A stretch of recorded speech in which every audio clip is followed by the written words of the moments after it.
Picture this. A newborn, still slick with the warmth of life, taken from its mother before her tears can even fall. The child is carried through the stone streets of Sparta, past the flickering torches, to a council of old men hardened by decades of war. They say nothing. They do not smile. They unwrap the baby, turn it over, examine every limb, every curve of the spine, every sound that comes from its lungs. If there is the faintest hint of weakness, if a leg trembles, if the cry sounds too frail, the verdict is swift and final. The baby will never see its mother again. It will be carried to the foot of Mount Taygetus, where the rocks are sharp and the nights are cruel. There, it will be left in silence. No blade, no mercy, only the cold. This was not a myth, not the invention of poets trying to vilify their enemies. This was law. This was Sparta. We remember the legend, the warriors in scarlet cloaks, the 300 who stood unflinching at Thermopylae. But those men were not born heroes. They were manufactured, engineered by a society that valued strength so obsessively it was willing to strangle compassion in its cradle. The Spartan war machine did not begin in the training fields.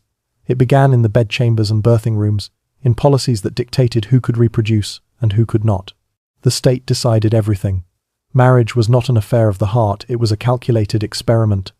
Magistrates matched men and women like breeders pairing stallions and mares. They studied lineages the way farmers trace bloodlines in livestock. Who was the father?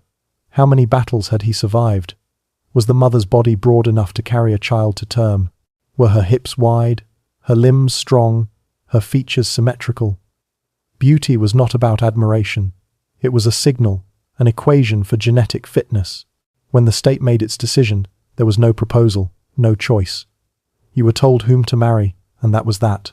The ceremony that followed was as strange as it was symbolic. The groom would abduct his bride in a staged kidnapping. Her hair would be shaved, her body dressed in a man's cloak. The couple would meet in darkness, consummate the marriage, and part before dawn. There was no tenderness, no shared mourning, no time to grow fond. The state didn't want love, it wanted obedience. Because love, they believed, was dangerous. A man who loved might hesitate to die. A man bound by emotion might think twice before charging into the spear wall. But a man who saw his wife only in brief, sanctioned visits, who regarded her more as duty than as devotion, was safe from sentiment. He would fight and die for Sparta, not for himself.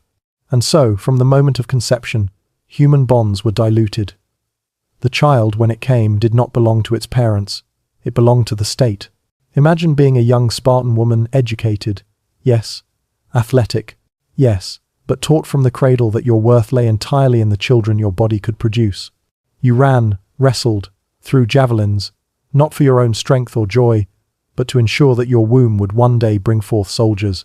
Your meals were planned for endurance, your exercise designed for fertility. You learned to command slaves and estates because men were rarely home. They were either training or fighting, and someone had to keep the system running. But make no mistake, your freedom was a function of utility. The state gave you autonomy because it needed you efficient. Every liberty was calculated, every right conditional. You were property with privileges. And when your child was born, you knew that your labor was not yet over. You would not cradle the baby against your chest for long.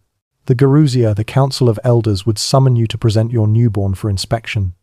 The same council that judged others' infants had now turned its gaze upon yours. They would strip the child, observe its form, weigh its cries. Did it look strong? Was it symmetrical? Did it breathe with vigor, or did its lungs falter? Each small imperfection became a verdict. If the baby passed, it was assigned a plot of land, a future role in the phalanx, and a name to serve under. If it failed, it was carried to the cliffs, apothete, the deposits, and abandoned. Not as punishment, not as cruelty, but as policy. The logic was chilling in its simplicity.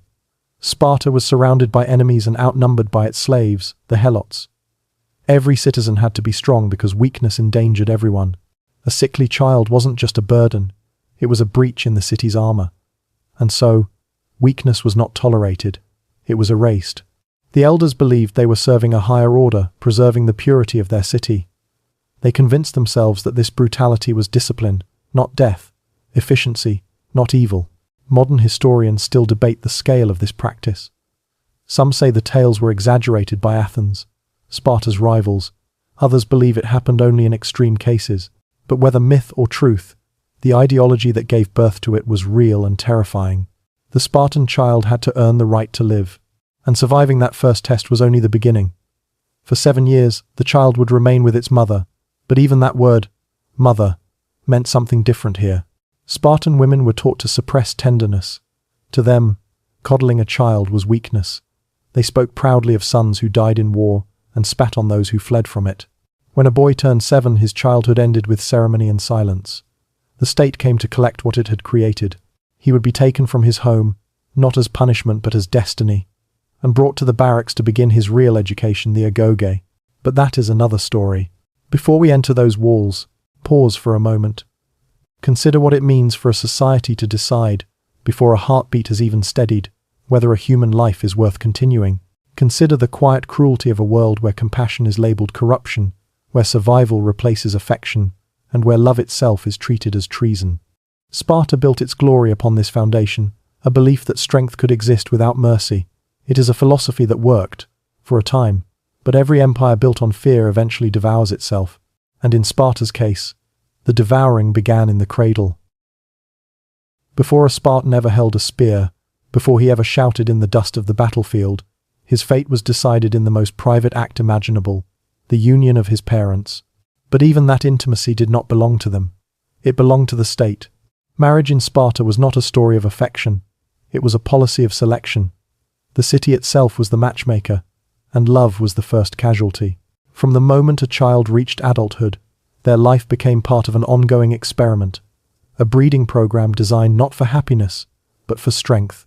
The Gerontes, the magistrates of Sparta, studied family lines as though reading the ledgers of horse breeders. They compared ancestry, battle performance, bone structure, fertility. A man's worth was written in his father's scars, a woman's in her hips and shoulders. To them, marriage was an equation. Bloodlines plus health equaled stronger children, and those children, one day, would feed the city's army. When the decision was made, there was no negotiation. A young Spartan would simply be told whom they would marry, often a stranger, perhaps someone glimpsed only once. There was no courting, no songs of love, no exchange of vows in temple or home. There was only obedience. And yet, even this ceremony was shrouded in ritual, a strange parody of passion, carefully designed to extinguish it. On the appointed night, the groom would abduct his bride, not with violence, but with formality. She was taken to a darkened room. Her head was shaved, her body clothed in a man's tunic. The lights were extinguished. The groom entered in silence, lay beside her, consummated the marriage, and before dawn, he was gone. No lingering, no warmth, only duty fulfilled in the shadows. The reason was both simple and cruel. The state wanted men who loved Sparta more than they loved their wives. Affection was a rival allegiance. Emotional attachment could weaken resolve. And so, marriage became an act of biology, not of belonging. Even after marriage, men were forbidden to live with their wives until the age of 30. Until then, they remained in military barracks, bound to their brothers in arms, seeing their wives only in secret visits, furtive, hurried, half-stolen from the night. Some even said these rare meetings kept desire sharp, increasing the chances of conception. But the truth was darker. The system had found a way to control passion itself, and when love cannot grow, fear and obedience take its place. Imagine being a young Spartan woman in this world. To outsiders, she might seem privileged. She could read, write, own property, command servants, even inherit land. Athenian women, by contrast, lived hidden, veiled, and voiceless. But Spartan freedom came with chains of its own. From childhood, she was trained not for gentleness, but for strength. She ran through fields, hurled javelins, wrestled other girls, shouted war songs to the rhythm of drums. Not for her own joy, but for the state's design to bear children as strong as she was. Her body was not her own. It was a forge, an engine of creation that belonged to Sparta. Every step she ran, every bite of food she ate, was measured by its usefulness to the future soldier she might carry one day. To be a Spartan woman was to live under a paradox, empowered, yet enslaved by purpose. Still, they believed. They embraced it. Because from birth, they were told their value lay in what they could give to Sparta, not in who they were. Good, women bore strong sons. Bad, women birthed cowards.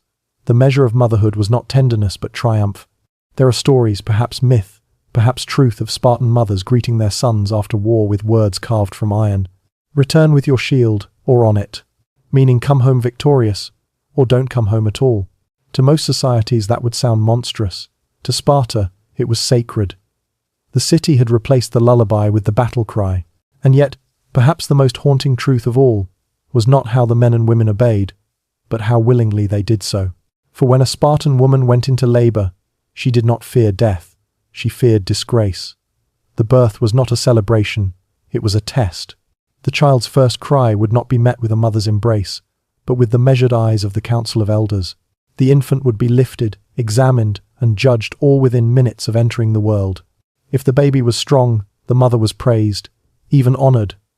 If weak, it was taken away, and she was expected to accept it in silence. No weeping, no protest. Spartan women were told that grief was indulgence, and indulgence was weakness. Archaeologists still debate whether every infant deemed unfit was truly abandoned to die, but in the Spartan imagination, that was not the point. The ritual itself, real or symbolic, taught an eternal lesson. Only the strong are worthy of life. And so, in a city that worshipped strength, tenderness became treason. This system, cold and methodical, achieved what it intended. It bred generations of men who feared nothing and questioned nothing, men who could march into certain death without hesitation. But what it also created quietly, invisibly, was emptiness. The cradle had been turned into a crucible. The state had found a way to reach into the most sacred human moments, marriage, love, birth, and strip them of their humanity. And yet, this was only the beginning, because at the age of 7, every Spartan boy would face a second birth, not into life, but into service. There, beyond the threshold of his family's door, waited the agoge, the true forge of Sparta's perfection, where hunger, cruelty, and silence became virtues, and what began in the bedchamber would continue in the barracks. At 7 years old, the boy's name ceased to matter. The door of his home opened to men in red cloaks and iron discipline, and his mother, who had once cradled him only long enough to give him away, did not cry. To weep would mark her as weak. To protest would shame the household. Instead, she watched in silence as her son was led away, barefoot on the cold stone, toward the barracks where his real life, the life of the state, would begin. This was the agoge, Sparta's grand experiment in human engineering. The word meant upbringing, but it was less a school and more a crucible. It took children and returned weapons.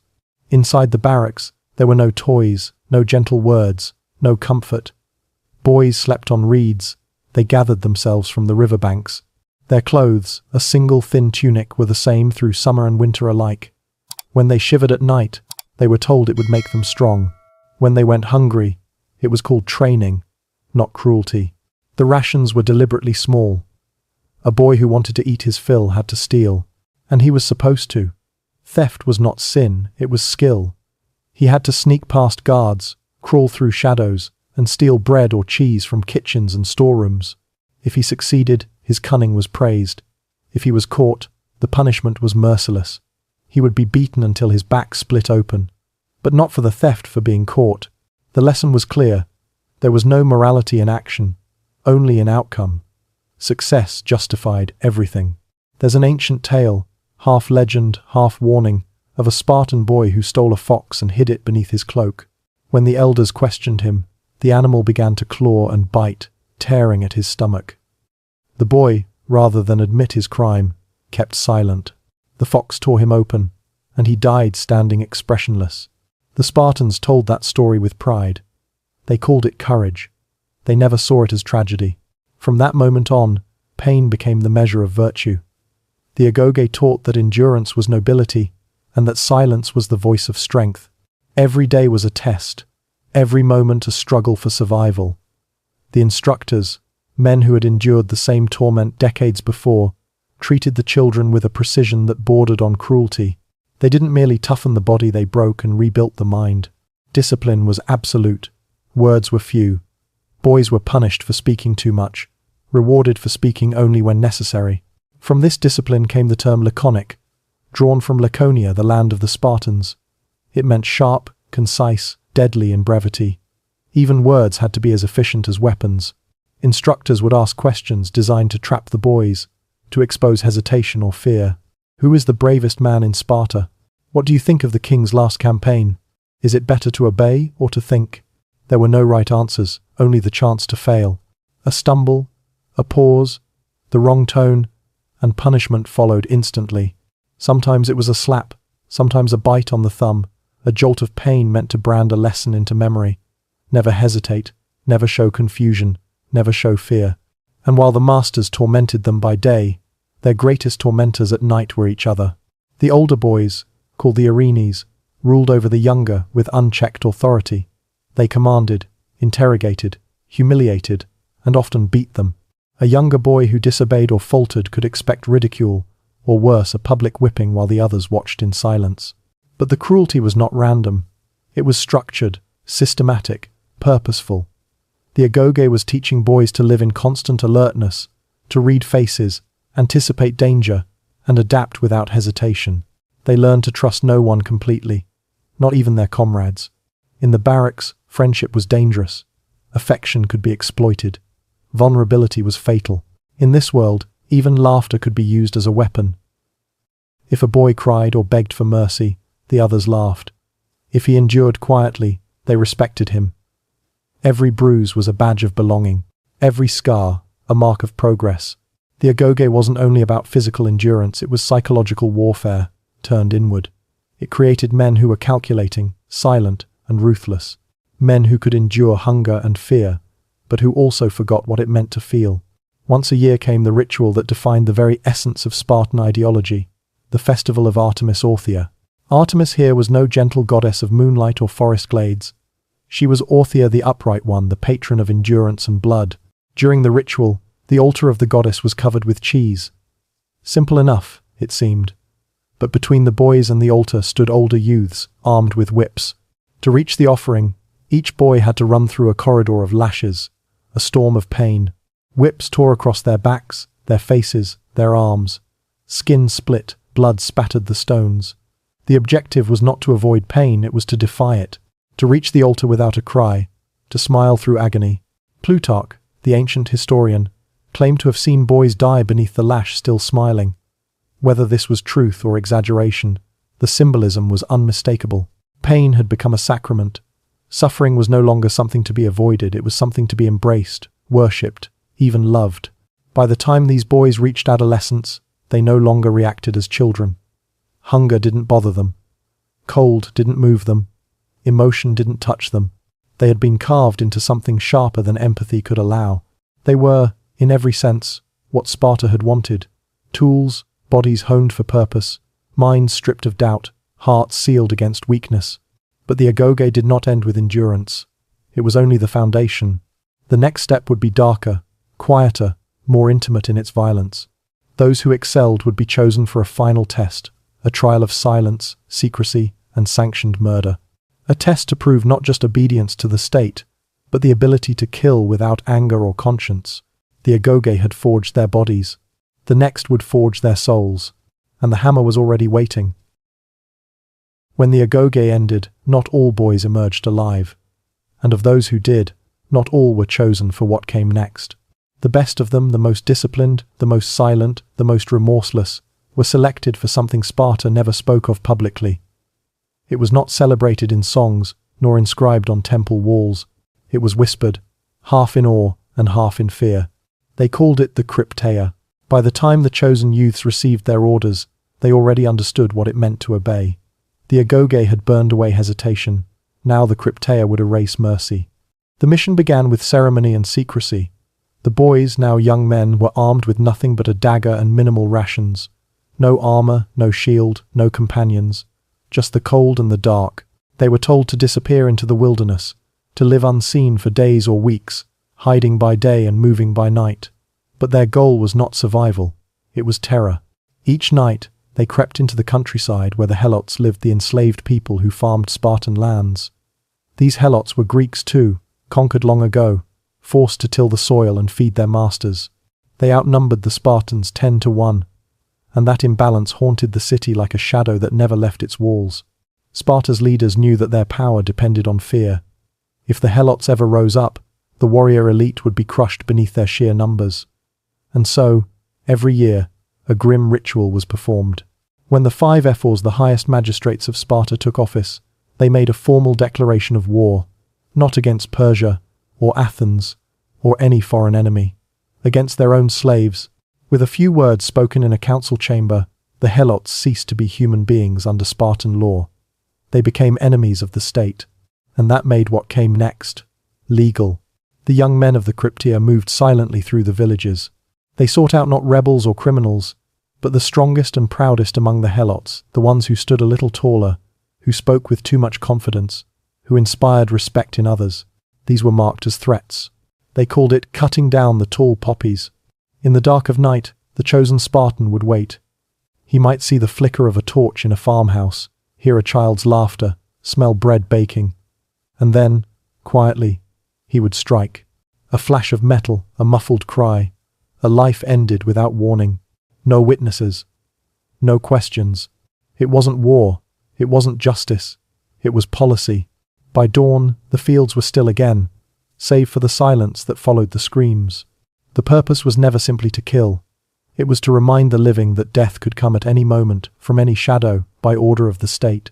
The helots would awaken each morning uncertain who among them would survive the night. That fear was Sparta's truest weapon. The young men chosen for the Crypteia were not celebrated upon their return.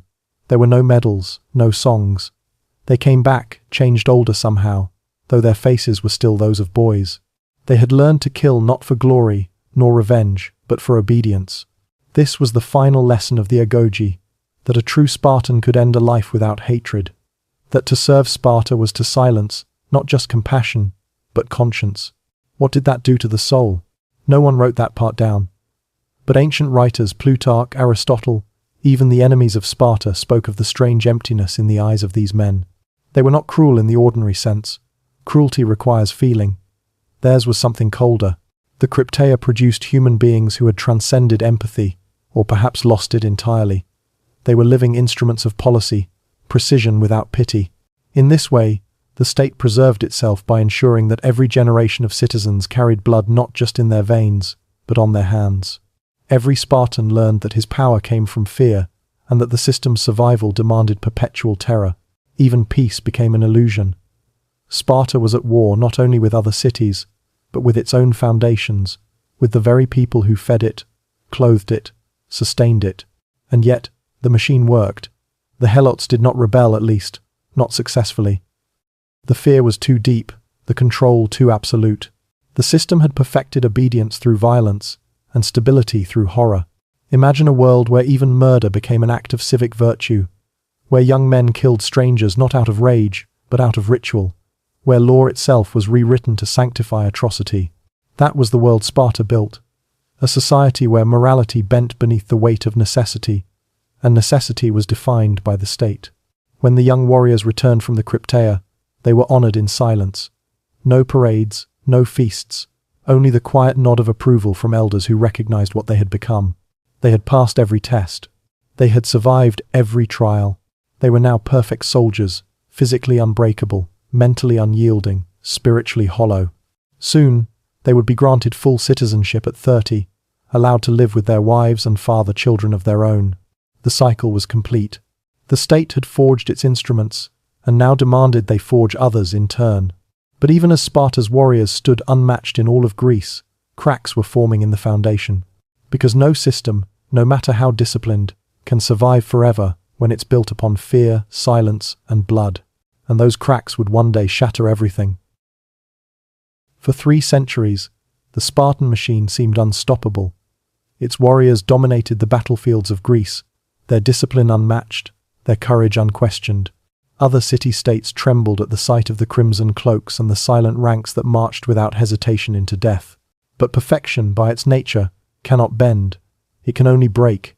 The cracks began quietly, almost invisibly. At first, they were hidden behind the glitter of triumph, behind the tales of Thermopylae and Plataea, behind the statues and the legends that turned Spartans into gods of war.